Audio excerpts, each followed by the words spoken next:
हिंगोली शहराच्या वैभवात भर टाकणाऱ्या विकास कामांचं सर्वत्र स्वागत होत आहे। शहरातील ऐतिहासिक रिसाला बाजार, चिरागशाह दर्गा तलावाच्या सुशोभीकरणाचे आणि खोलीकरणाचे काम सध्या युद्धपातळीवर सुरू आहे। तलावातील गाळ काढण्याचे काम सुरू झाल्याने नागरिकांनी समाधान व्यक्त केले असले हाच गाळ वाहून नेणारी जड वाहने आता शहराच्या सुरक्षिततेसाठी डोकेदुखी ठरत आहेत। नमस्कार, MDTV मध्ये आपले स्वागत आहे।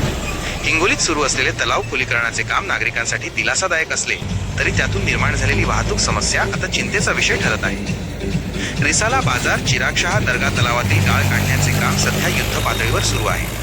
मात्र हा गाळ वाहून नेणारे ट्रॅक्टर आणि हायवा जिल्हा सामान्य रुग्णालयाकडे जाणाऱ्या मुख्य रस्त्यावरून सुसाट धावत असल्याने नागरिकांच्या सुरक्षेचा प्रश्न निर्माण झाला आहे। या मार्गावर रुग्णवाहिका, गंभीर रुग्ण, नातेवाईक आणि शालेय विद्यार्थ्यांची मोठी वर्दळ असते। जड वाहनांचा वेग, रस्त्यावर पडणारी माती आणि प्रचंड धुळीमुळे अपघाताची भीती व्यक्त केली जात आहे।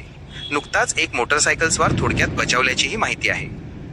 नागरिकांनी प्रशासनाकडे तातडीने दखल घेण्याची मागणी केली असून गाळ वाहतुकीसाठी गरमाळ रोड किंवा खटकाळी बायपास रोडचा वापर करावा अशी आग्रही मागणी होत आहे। आता प्रशासन वेळीच पावले उचलणार का की एखाद्या मोठ्या अपघाताची वाट पाहणार, असा सवाल हिंगोलीकर उपस्थित करत आहेत।